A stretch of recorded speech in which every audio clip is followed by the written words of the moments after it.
Man and His Symbols by Carl G. Jung.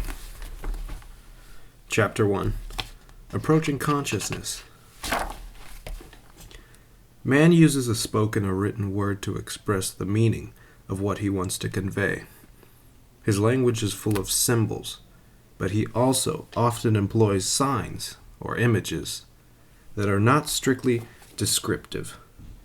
Some are mere abbreviations or strings of initials, such as UN, UNICEF, or UNESCO. Others are familiar trademarks, the names of patent medicines, badges, or insignia. Although these are meaningless in themselves, they have acquired a recognizable meaning through common usage or deliberate intent. Such things are not symbols, they are signs, and they do more than denote the objects to which they are attached. What we call a symbol is a term, a name, or even a picture that may be familiar in daily life, yet that possesses specific connotations in addition to its conventional and obvious meaning. It implies something vague, unknown, or hidden from us. Many Cretan monuments, for instance, are marked with the design of double adze, spelled A-D-Z-E. This is an object that we know, but we do not know its symbolic implications.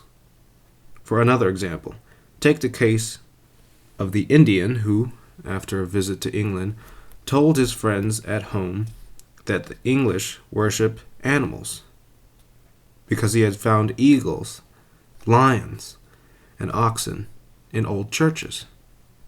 He was not aware, nor are many Christians, that these animals are symbols of evangelists and are derived from the vision of Ezekiel, and that this in turn has an analogy to the Egyptian sun god, Horus, and his 4 sons. There are, moreover, such objects as the wheel and the cross that are known all over the world, yet that have a symbolic significance under certain conditions. Precisely what they symbolize is still a matter of controversial speculation. Thus, a word or an image is symbolic when it implies something more than its obvious and immediate meaning. It has a wider, unconscious aspect that is never precisely defined or explained. Nor can one hope to define or explain it. As the mind explores the symbol, it is led to the ideas that lie beyond the grasp of reason. The wheel may lead our thoughts toward the concept of a divine sun, but at this point, reason must admit its incompetence.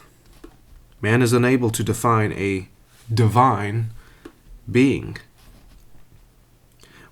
When with all our intellectual limitations we call something divine, we have merely given it a name, which may be used based on a creed, but never on factual evidence. Because there are innumerable things beyond the range of human understanding, we constantly use symbolic terms to represent concepts that we cannot define or fully comprehend. This is one reason why all religions employ symbolic language or images. But this conscious use of symbols is only one aspect of a psychological fact of great importance.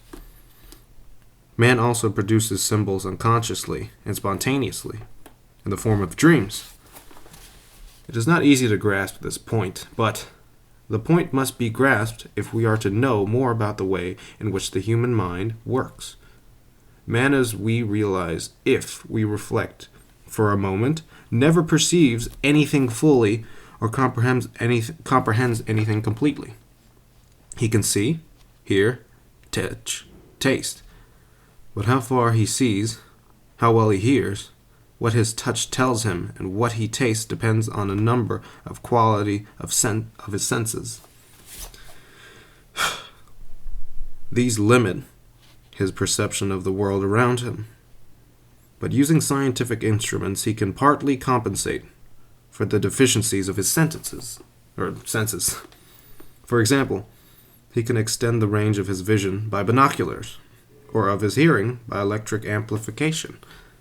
But the most elaborate apparatus cannot do more than bring distant or small objects within range of his eyes, or make faint sounds more audible. No matter what instrument he uses, at some point he reaches the edge of certainty, beyond which conscious knowledge cannot pass. There are, moreover, unconscious aspects of our perception of reality. The first is the fact that even when our senses react to real phenomena, sights, sounds, they are somehow translated from the realm of reality into the realm of the mind. Within the mind, they become psychic events whose ultimate nature is unknowable, for the psyche cannot know its own physical. For the psyche cannot know its own psychical substance. Thus, every experience contains an indefinite number of unknown factors, not to speak of the fact that every concrete object is always unknown in certain respects, because we cannot know the ultimate nature of matter itself. Then there are certain events of which we have not consciously taken note. They have remained, so to speak, below the threshold of consciousness. They have happened, but they have been absorbed subliminally, without our conscious knowledge.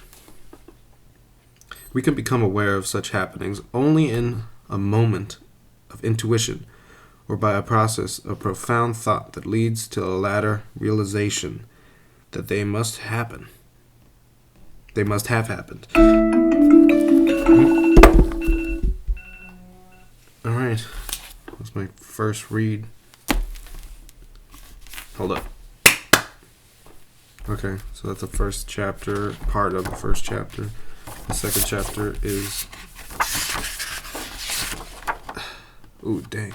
It's on 104 pages. So I'm on page 23, and I gotta make it to page 104 before I get to the next chapter. Okay. Well, if anybody's listening, tell me what you thought of my reading. If you want me to do an accent or something, or part of it was boring or part of it was interesting, let me know. Thank you.